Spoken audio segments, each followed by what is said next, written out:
हरे कृष्णा। दोस्तों, आज हम बहुत एक सीरियस टॉपिक पर बात करने जा रहे हैं। हम सभी जानते हैं कि 9 अगस्त 2024 को कोलकाता में एक महिला डॉक्टर के ऊपर हमला हुआ, उसके साथ दुष्कर्म हुआ। महिला डॉक्टर नाइट ड्यूटी पर थी और वो अपने ब्रेक टाइम में रेस्ट करने के लिए सेमिनार हॉल में गई। उस समय महिला डॉक्टर के साथ दुष्कर्म हुआ।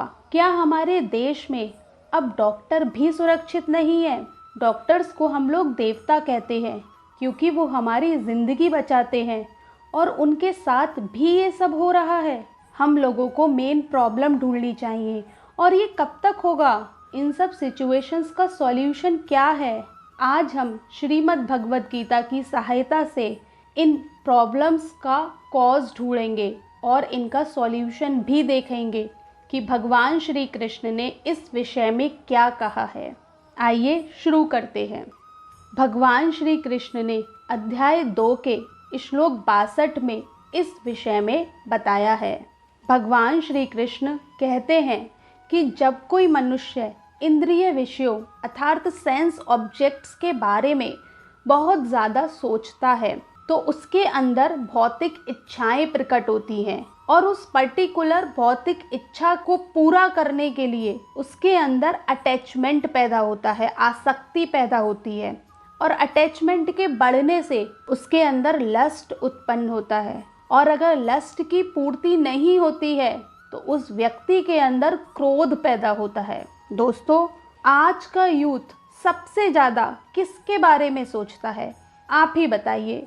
सोशल मीडिया के बारे में, OTT प्लेटफॉर्म्स के बारे में, इन सभी के बारे में यूथ सबसे ज़्यादा सोचता है, सबसे ज़्यादा ध्यान करता है। इंटरनेट का यूज़ हम पॉजिटिवली और निगेटिवली दोनों तरह से कर सकते हैं।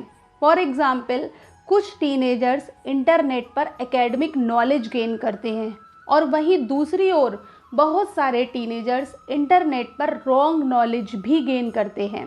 यदि कोई भी व्यक्ति सोशल मीडिया या OTT प्लेटफॉर्म्स पर कोई ऐसा सीन देखता है जिसके बारे में वह सोचता रहता है तो भगवद गीता के अकॉर्डिंग उस व्यक्ति का उस सीन के लिए अटैचमेंट बढ़ेगा और उस व्यक्ति का भी मन करेगा मैं भी यह कार्य करूं। फिर उसके अंदर लस्ट पैदा होगा और लस्ट से क्रोध उत्पन्न होगा। यही हुआ था कोलकाता की महिला डॉक्टर के साथ। दोस्तों, तो यह लस्ट और एंगर का मेन कॉज क्या हुआ? इंद्रिय विषयों अर्थात सेंस ऑब्जेक्ट्स के बारे में सोचना। यदि हम इन सेंस ऑब्जेक्ट्स के बारे में सोचना बंद कर देंगे तो हमें इन सब का सॉल्यूशन मिल सकता है।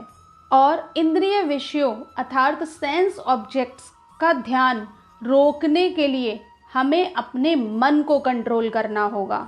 यह बात श्रीमद् भगवद गीता में अर्जुन ने अध्याय 6 के श्लोक 34 में भगवान श्री कृष्ण से कहा है कि मन बहुत चंचल है। अर्जुन वायु को तो कंट्रोल कर सकते थे लेकिन वो भगवान से कहते हैं कि उनके लिए मन को कंट्रोल करना बहुत ज़्यादा कठिन है।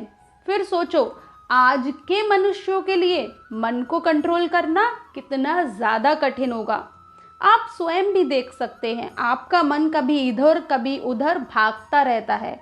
आप सोच रहे होंगे यदि हम मन को कंट्रोल नहीं कर पाए तो इन सेंस ऑब्जेक्ट्स का ध्यान करना कैसे रोकेंगे? ये लस्ट और एंगर कभी समाप्त ही नहीं होगा क्या? दोस्तों, आपको चिंता करने की कोई भी आवश्यकता नहीं है क्योंकि भगवान श्री कृष्ण ने अध्याय 6 के श्लोक 35 में इसका उपाय बताया है।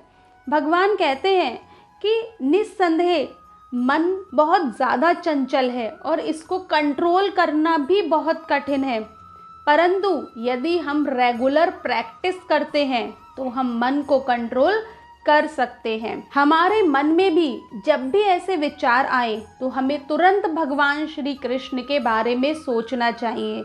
उसी समय अपने मन में हरे कृष्णा महामंत्र का जाप स्टार्ट कर देना चाहिए। यह केवल हम प्रॉपर प्रैक्टिस के साथ ही कर सकते हैं। दोस्तों, मैंने अपनी बहुत सारी वीडियोस में कहा है कि श्रीमद् भगवद गीता लाइफ मैनुअल है। हमें जीवन के प्रारंभ से ही इसको पढ़ना चाहिए, इसको फॉलो करना चाहिए। यदि हम सभी ये सब पढ़ेंगे, इसको फॉलो करेंगे, तभी हमारी सोसाइटी से ऐसी प्रॉब्लम्स जड़ से ख़त्म हो पाएंगी। राधे राधे।